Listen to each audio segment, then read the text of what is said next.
তো যারা সংখ্যা চেনে, সংখ্যা ভালো পারে, ওদেরকে আপনারা 8 প্লাস 6 পাশাপাশি করাতে পারেন। 8 এর নিচে দাগ দেবে 1 2 3 4 5 6 7 8, 6 এর নিচেও দাগ দেবে। দাগ দিয়ে এই দাগগুলো তারা গুনবে, গুনে দেখবে যে 14 চলে আসবে এখানে। তো এইভাবে আমরা যোগগুলো ওদেরকে বোঝাবো সুন্দরভাবে। এবং এই যে ক্যালকুলেশন গুলো আমি গত ক্লাসেও বলেছি, আপনারা বাড়িতে প্রতিদিন 5টা 10টা করে যোগ বিয়োগ প্র্যাকটিস করাবেন। হ্যাঁ, আমরা যোগ করালাম 3 দিন, আগামী ক্লাস থেকে বিয়োগ স্টার্ট করব। ছোট ছোট যোগ বিয়োগ দিয়ে আমরা শুরু করব।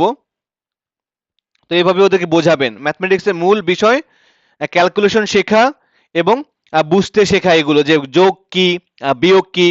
তো আমরা তো এখানে যে প্রবলেমটা আলোচনা করছি, আমি তো খুব তাড়াতাড়ি বলি যেহেতু সময় কম। আপনারা বাসায় আরো শান্তভাবে সুন্দরভাবে ওদের সাথে আলোচনা করবেন। হ্যাঁ, বাস্তব এক্সাম্পল দিয়েও শেখাবেন, দেখবেন খুব ভালো বুঝতে পারবে যে যোগ কি।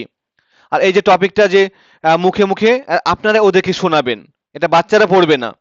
অনেক অভিভাবক আমাকে মেসেজ দিচ্ছিলেন যে স্যার এগুলো তো বাচ্চা পারবে না। তো আমি তো বলেই দিচ্ছি বারবার যে এগুলো তো বাচ্চারা পড়বে না, এগুলো আপনারা ওদেরকে পড়ে শোনাবেন। এটা ওদের লিসনিং এর জন্য, ওদের শোনার জন্য। অঙ্কটা ওদেরকে পড়ে শোনাবেন, যোগ তারা করবে কিন্তু কেন যোগটা হলো এই বিষয়টা তো সে বুঝতে পারবে, তার এটা বোঝার ক্ষমতা তার আছে। হ্যাঁ, তো আপনি যদি ভালো করে বোঝান সহজে বুঝে যাবে। আর যাদের কাছে এই নাম্বারগুলো সহজ হয়ে যাচ্ছে, আপনারা নাম্বারগুলো চেঞ্জ করে বড় সংখ্যা দিয়ে দেবেন। 8 এর জায়গায় দরকার হলে আপনি 80 দিন, 6 এর জায়গায় 65 দিন, এভাবে করেন, সমস্যা নেই। তো যারা একটু বেশি অঙ্ক পারে তাদেরও কাজে লাগবে এগুলো। তো এভাবে আপনারা প্র্যাকটিস করাবেন।